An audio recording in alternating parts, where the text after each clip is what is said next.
I want to share a little snapshot with you, a little story of a relationship I had years ago, a friendship. I wonder if you've had relationships in your life that were like this.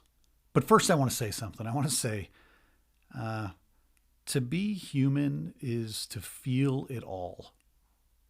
It's to live in the swirling brilliance and searing pain of it all. To scratch our dryness in front of each other and to cry waterfalls of tears with no regard for who might be in the splash zone of our intensity. We are not meant to be muted. We are not meant for gray.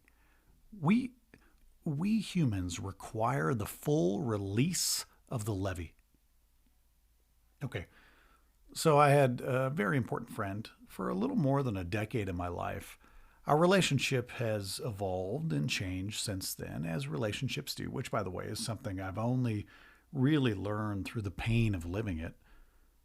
But she and I were very close friends. We were emotional confidants. We genuinely cared about each other and each other's family and each other's past and each other's future.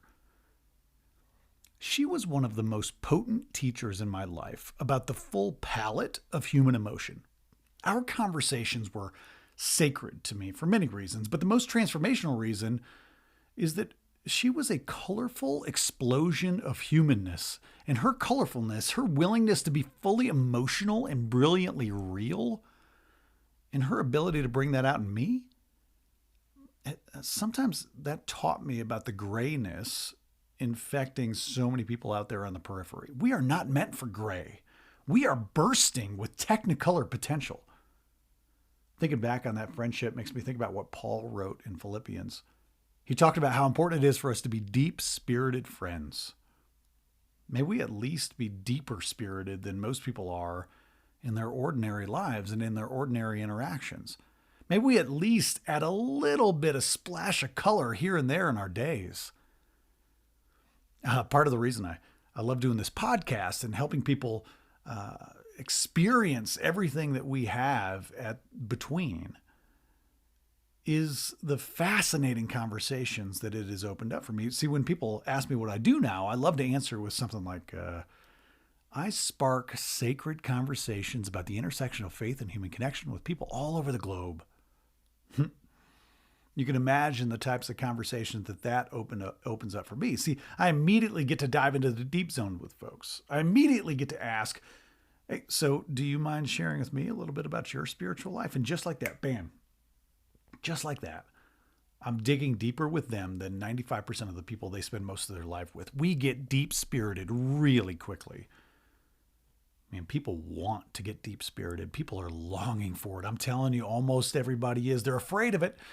They're afraid of it, but man, people have these colorful, dynamic, churning souls inside them, and their color is often muted by the blotted doldrums of daily life. It's muted by the politeness of the fact that nobody ever asked them to see their beauty. It's muted by the busyness of everyone else who is never really bothered to think to ask what was churning inside them. And folks are yearning for their deep-spirited colors to get to come out. I think the line between emotion and spirit is a soft, fine, and fuzzy line. I have come to believe that when we can't be as fully as emotional as we were designed to be, we can't be fully spiritual. The similarities between a good cry and a baptism font are plentiful. The parallels between a confession booth and, well, like an admission of guilt and an apology are obvious. I've come to believe that any good meal of anything that's standing in for bread and wine, if that meal is consecrated in, if it is consecrated in presence and attention and care and love, that meal is communion. It is the most communion-y communion I can think of. I think of my friend who I was talking about earlier. Anytime I drink a certain type of Cabernet from California, the Sterling Vineyard, it comes in like this bottle with a silver label on it. Gosh, it is a fantastic wine. She and I were on a work trip together once in Washington, D.C., and we ate at a steakhouse because we were having a pretty good year in our business, and we figured, what the heck, let's spend a little extra money, and we had a great meal. And we shared a bottle of that Sterling Cab, and I'll be honest, I don't remember what we talked about, but that table was glistening with friendship that night. I'll bet if she hears this episode, she'll remember that bottle of wine, not just because it was really good, but because it was a flowing, flourishing, friendship-filled dinner that was holy and real and lasting. I have plenty of friends who have since taken on new roles in my life over time. You know, we used to be so incredibly close, and now we're just not.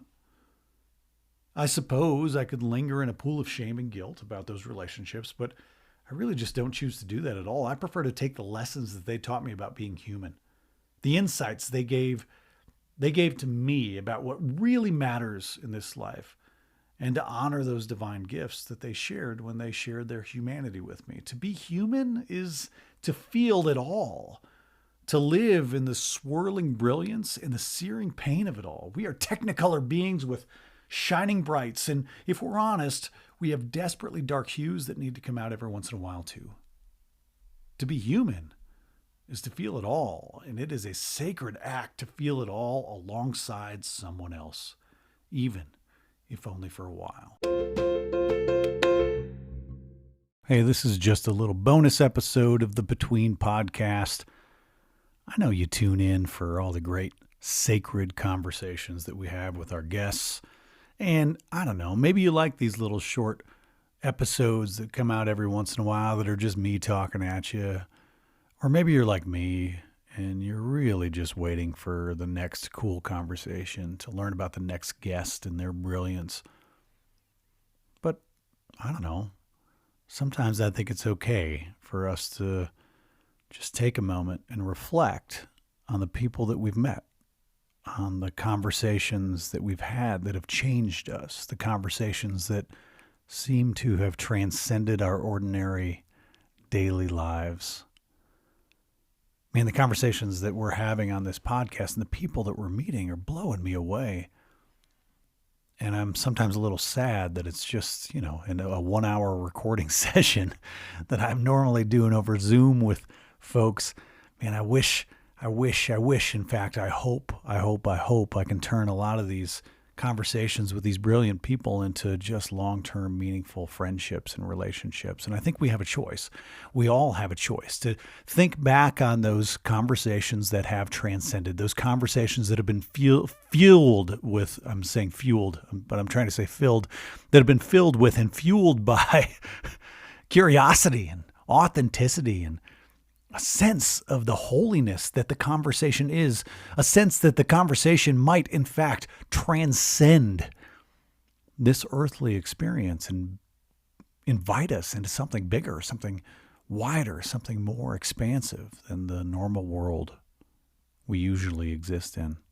Thanks for listening to this bonus episode, and I hope you'll find your own conversation this week. I hope you'll head out into your world, make a phone call, shoot a text message, invite somebody out to coffee or out to dinner, or just engage with somebody that you pass by in the normal happenstance of your life and see if you can create a little moment of true sacredness by surrounding that conversation with your presence, by building a cathedral of connection with them in that moment, constructed only of the love that you are offering to them at that time. I'm really glad you're here. Hey, thanks to all you betweeners out there for listening to this episode of the Between podcast. Make sure you visit between.church on the internet to sign up for our mailing list. That's probably the most important thing, our email list. Make sure you subscribe to us on YouTube. You can check out our 5-minute sermons, 5-ish minute sermons that we post every week. Follow us on social media. We got daily prayers. We got all sorts of other content. And join our community fully. We invite everyone. You are welcome here, no matter who you are or where you're from, no matter what you believe or even if you believe, no matter who you love or how you love, no matter what anybody else has ever told you about you. You are welcome and loved and celebrated here at Between. My favorite church is the space between people. Now go with God's love and create the church between.